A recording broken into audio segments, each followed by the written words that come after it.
So hi everyone, welcome back to my channel. आज की video में हम आ चुके हैं यूनिट 2 को लेकर, जो कि फाइनेंस फॉर एवरीवन में, जो कि है आपका lesson 1 introduction to banking and insurance.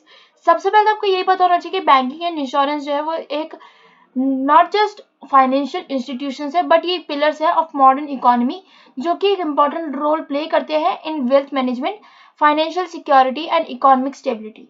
सबसे मेन चीज आपको एक तो ये याद रखनी है कि क्योंकि बहुत बच्चे ये वाली वीडियो इससे भी देख रहे होंगे, पहली बार अगर देख रहे हो मेरे चैनल पे, तो इससे पहले यूनिट 1 की 3 वीडियोस आ चुकी है, लेसन 1, लेसन 2 एंड लेसन 3। उसके अलावा ही जैसे ही सारी सीरीज कंप्लीट हो जाएगी इस चैप्टर वगैरह की, इस पूरे फाइनेंस फॉर एवरीवन की सारी यूनिट्स, तो उसके अलावा कैसे इंपॉर्टेंट क्वेश्चन है उसकी वीडियोस भी आ रही होंगी इस चैनल पे। तो चैनल को जरूर सब्सक्राइब कर लेना एंड यस, फ्रेंड्स के साथ शेयर जरूर करना और वीडियो को लाइक जरूर कर देना, बिकॉज एट द एंड बच्चे जो मोस्टली भूल जाते हैं, तो इसलिए वीडियो को लाइक जरूर कर देना ताकि एक मोटिवेशन बना रहे मेरा भी एंड आगे और आपके लिए ऐसी वीडियोस आती रहे। ये जो सेक्टर्स है वो रिस्पॉन्सिबल होते हैं, मतलब जो बैंकिंग एंड इंश्योरेंस के सेक्टर्स होते हैं और रिस्पॉन्सिबल होते हैं कि वो फैसिलिटेट करे फाइनेंशियल ट्रांजेक्शन्स को, मैनेज करते हैं एंड मतलब मिटिगेट करते हैं रिस्क को एंड फॉस्टर करते हैं इकोनॉमिक ग्रोथ को। बैंकिंग जो है एनकम्पास करती है एक broad spectrum of activities with banks serving as intermediaries between depositors and borrowers. ये एक्सेप्ट करते हैं deposits from individual and entity, मतलब जैसे आपके बैंक होते हैं नॉर्मल, जैसे आप पैसे जमा कराने जाते हो तो आप एक्सेप्ट करते हैं deposits ranging from simple saving accounts to complex investment vehicles. Bank जो वो प्रोवाइड करते हैं एक suite for financial services including lending, investment opportunities and payment processing. In addition, ये crucial है for regulating money supply, ensuring liquidity in the economy and acting as a custodians of fund. On the other hand, insurance functions जो है functions as a risk management tool. Policy holders जो वो pay करते हैं premiums to insurance companies in exchange for coverage that safeguards against various risks. Life insurance, health insurance, property insurance, and liability insurance are examples of how individuals and businesses can protect themselves from unforeseen events. Insurance जो वो provide करते हैं financial security, peace of mind and a safety net in times of need. Then we have types of banks. तो the world of banking जो है ये multifaceted है with different types of banks serving unique purposes in the financial system. Commercial banks जो है वो most common होते हैं एंड प्रोवाइड करते हैं एक wide range of services to individuals and businesses. ये ऑफर करते हैं savings and checking accounts, loans, investment products and other financial services. Retail banks जो है a subset of commercial banks focus करते हैं primarily on serving individual customers. Central bank जो है such as the Reserve Bank of India, ये play करते हैं critical role in overseeing the nation's monetary policy and insuring the stability of the financial system. ये regulate करते हैं money supply, set interest rates and act करते हैं as a lender for of last resort during financial crisis. Then we have cooperative banks, जो कि often जो है वो कम्युनिटी बेस्ड होते हैं एंड ये मेंबर ओन्ड होते हैं इंस्टीट्यूशंस, जो कि ऑफर करते हैं banking services to a specific group of people. ये एम्फसाइज करते हैं लोकल इकोनॉमिक डेवलपमेंट को एंड फाइनेंशियल इंक्लूजन को। Then we have investment banks, जो कि स्पेशलाइज होते हैं in raising capital, trading securities and providing advisory services to corporations and high net worth individuals. They are key players in financial market and ये facilitate करते हैं issuance of stocks and bonds. Then we have is banking products and services. तो banks जो है वो offer करते हैं एक vast array of products and services जो कि tailored होते हैं to meet diverse financial needs, and they are financial hubs where people and businesses can securely manage their money, invest and access credit. मतलब क्योंकि banking products है और इनकी services है, मतलब नॉर्मल आप बैंक में जाते हो तो वहां पर आप क्या क्या कर सकते हो, अपनी मनी को इन्वेस्ट कर सकते हो एंड डिपॉजिट कर सकते हो, विड्रॉ कर सकते हो, आपके सारी फैसिलिटीज जो है अवेलेबल होती है। सेविंग अकाउंट्स जो है are the bedrock of personal finance, ये प्रोवाइड करते हैं एक safe place to store money while earning interest. ये अकाउंट्स जो है वो हाईली लिक्विड होते हैं, making them ideal for emergency funds. जैसे कि सेविंग अकाउंट में क्या होता है जनरली कि आप पैसे सेव करते रहते हो एंड इमरजेंसी में आपको अगर 2-3 दिन में नीड पड़ जाती है तो वापस से निकलवा सकते हो। चेकिंग अकाउंट जो है वो जनरली यूज होते हैं for day to day financial transaction. And इसमें अगर हम देखें जैसे मेरी करंट अकाउंट भी कह सकते हैं एक टाइप से, प्रोवाइड करते हैं checking writing privileges debit cards, and online banking access. While they offer minimal interest, they ensure easy access to funds. Then we have loans and credit cards. ये एक vital है for individuals and businesses seeking to borrow money, whether it's for buying a home, financing education, or covering short-term expenses. Banks जो वो offer करते various loan products to meet different needs. Investment services such as mutual funds, stocks, and bonds allow करते customers को कि वो grow करे grow their wealth. Bank जो है वो offer करते हैं बैंक्स जो है वो ऑफर करते हैं access to these investment products and provide करते हैं guidance on building diversified portfolios. Then we have is foreign exchange and money transfer services. ये एनेबल करते हैं ग्लोबल ट्रांजेक्शंस. बैंक जो है हेल्प करते हैं क्लाइंट्स के लिए to convert currencies, make international payments and hedge against currency risk. Next पे हम आ जाते हैं that is types of bank deposit accounts.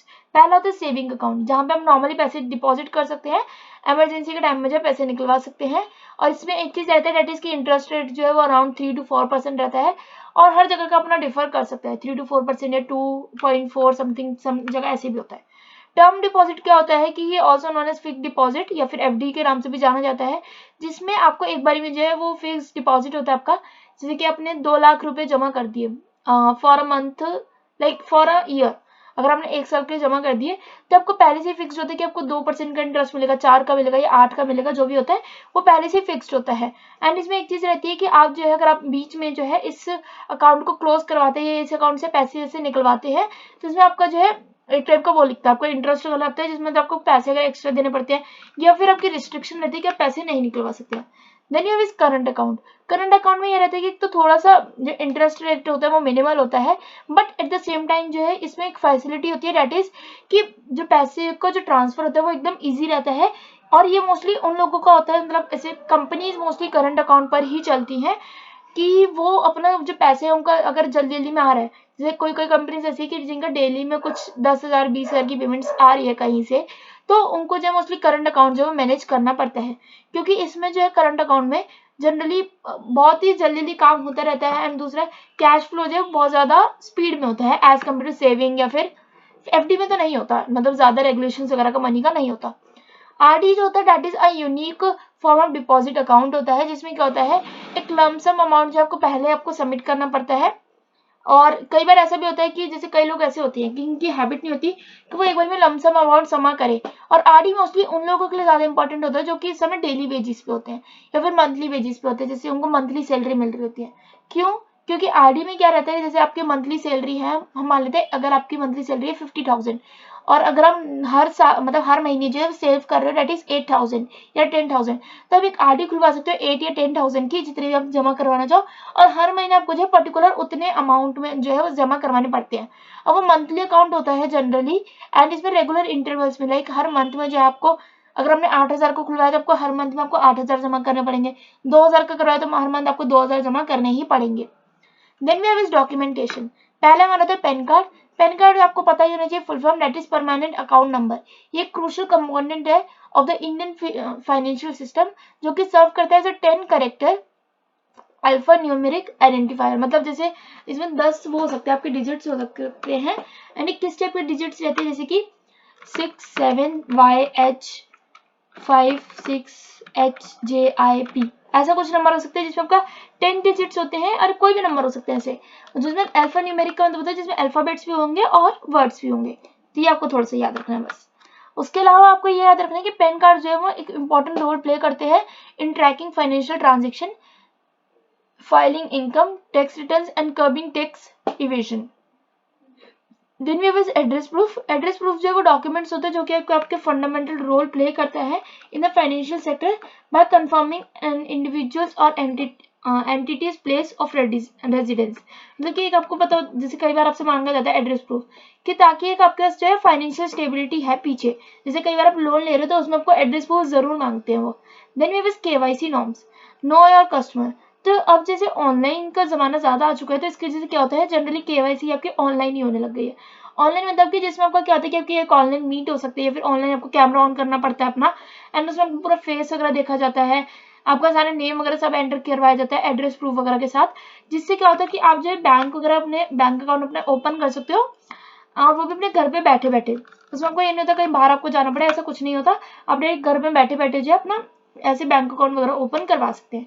बहुत सारे टाइप्स के लोन होते हैं, जैसे एजुकेशन लोन, जो कि अपने एक बार जब एजुकेशन कर रहे होते हो तब आपको लोन ले सकते हो, और ये आपको तभी पेमेंट करनी होती है वंस जब आप इतने मतलब एक तरह से कहते हैं इतने लायक हो गए हो कि आप पैसे कमाने लग गए हो, तो उस समय आपको जो है अपने ये पे करने पड़ते हैं ग्रेजुअली।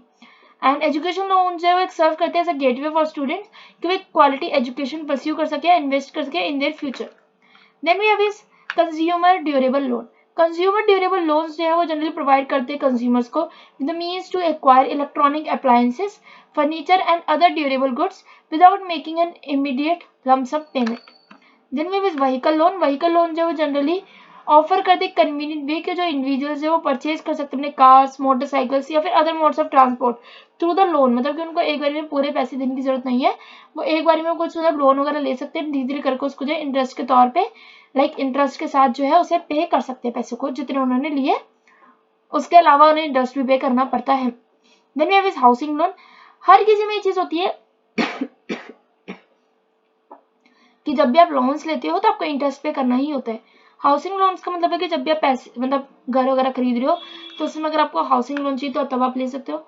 शॉर्ट टर्म लोन जो है जनरली तब नीड होती है जब आपको एकदम से अचानक से कोई मेडिकल नीड्स हो गई, या कोई भी एक ऐसा अनएक्सपेक्टेड चीज हो गई, या फिर एक ऐसी कैजुअलिटी हो गई जिसके वजह से आपको इमीडिएट में मतलब पैसे चाहिए, तो शॉर्ट टर्म लोन ले सकते हो जो कि आप मतलब जल्द ही आपको पे भी करने पड़ते हैं। मीडियम टर्म लोन मतलब जनरली होते हैं कि ज्यादा लॉन्ग टर्म भी नहीं होते, ज्यादा शॉर्ट टर्म भी नहीं होते हैं, एंड इसको मान सकते हैं आप 6 से 7 महीने या फिर 1 साल तक के। फिर होते लॉन्ग टर्म मतलब लोन्स जो कि जनरली कई बार 10 साल 20 साल ऐसे भी चलते रहते हैं। लास्ट में हम आ जाते हैं with this we are completing this chapter that is summary. Summary में हम यही पढ़ लेते हैं मेनली जो हमारे पास लिखा हुआ है, एंड मैंने आपको पूरा कंटेंट सिर्फ इसलिए प्रोवाइड किया है कि ताकि एटलीस्ट आपके पास कुछ हो to read and to write in your exam. Summary, let's see the summary first. In summary, banking and insurance are foundational to the modern financial system, providing individuals and businesses with the tools they need to manage their finances, safeguard their assets, and access capital. Different types of banks cater to distinct financial needs, offering a diverse range of deposit accounts and services. Loans are critical in meeting various financial requirements, from education and consumer durables to vehicles and housing. Documentation, including PAN cards, address proofs, and adherence to KYC norms, is important mainly to ensure transparency and security in financial transactions. These aspects collectively contribute to the stability and functionality of the financial industry, fostering economic growth and individual financial well-being. With this we are ending this video here only. अगर आपकी कोई भी query होगी तो आप comments में पूछ सकते हैं, एंड नेक्स्ट वीडियो भी जल्दी आ रही होगी जो कि होगी आपके लेसन 2 की ऑफ यूनिट 2। एंड अगर आपकी कोई भी क्वेरी तो कमेंट्स में पूछ लेना, वीडियो को लाइक जरूर कर देना, चैनल को सब्सक्राइब कर देना, फ्रेंड्स के साथ भी शेयर कर सकते हैं ताकि उनके लिए भी हेल्प हो सके। Stay safe and thanks for watching. Bye bye.